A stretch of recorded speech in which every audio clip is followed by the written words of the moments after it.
Hey everyone, my name is Tanya Fox and you are tuned in to Crafty Crafters.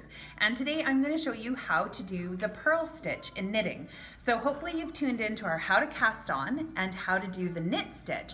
And this is your next step in becoming an intermediate knitter. So let's get started. On my swatch here, this is the one that we did for our knit. And you can see here, I just knit every row, which creates a garter stitch.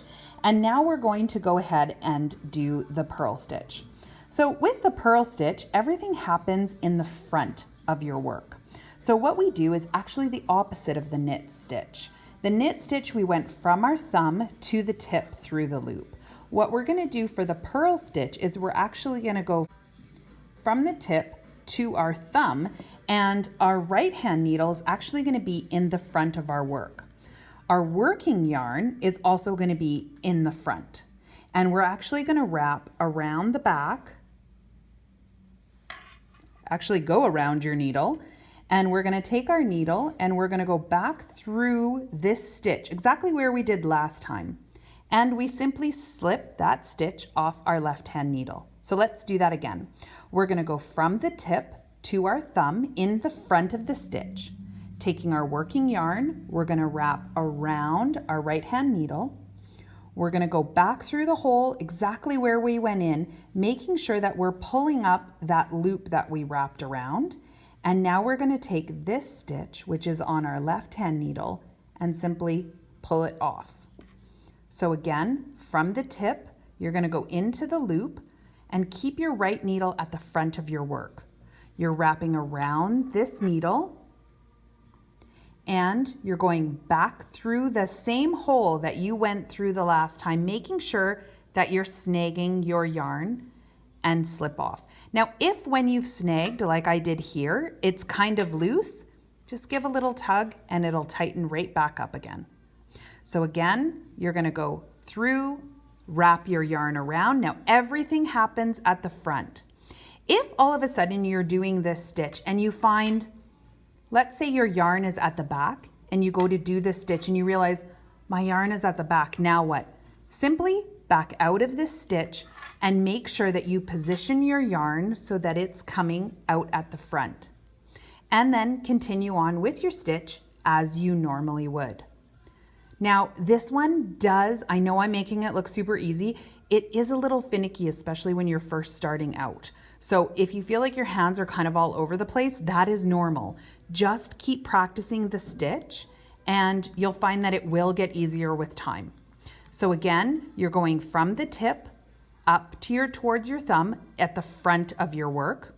You're wrapping around your needle, going back right through the same hole and slipping off the stitch. So we're gonna go ahead and finish this row. I only put about 15 stitches on because when you're learning a new stitch, I always think that it's best just to try a little swatch of it so that you kind of get used to it. And then if you don't like it, you haven't kind of went into a big giant project. You're just kind of, you can give up whenever you want to. So we're just going to continue on with this row again, going from the tip to the front, wrapping around your needle, back through right where you came, making sure you've snagged that because that's your next stitch, and slipping off your left hand needle. So when you're doing this, all of your stitches are moving from your left to your right. Here's our last stitch, wrapping around, coming back through, and now you can see that all of my stitches and my yarn is at the front. Now, a good thing to practice after you've done the purl stitch is to actually do one row in purl. When you turn it over, sorry Lily, when you turn it over, do this row in knit. And what you're gonna find in my little swatch here is by doing one row in purl and one row in knit, you get these little V's. This is called the stockinette stitch. So you get the knit, the little V's on this side, and on the reverse side, you get the little purls. So whenever you see this is a purl, and whenever you see these little V's like this, that is a knit stitch. So it's pretty fun to play with these two stitches. You can see down here at the bottom, this is called a ribbing. And what a ribbing is when you knit 2 stitches and purl 2 stitches, knit 2 stitches and purl 2 stitches. And this is really common, like the sweater I'm wearing. Although this is a manufactured one, you can see that the bumps here, these are knit and then purl, knit and then purl.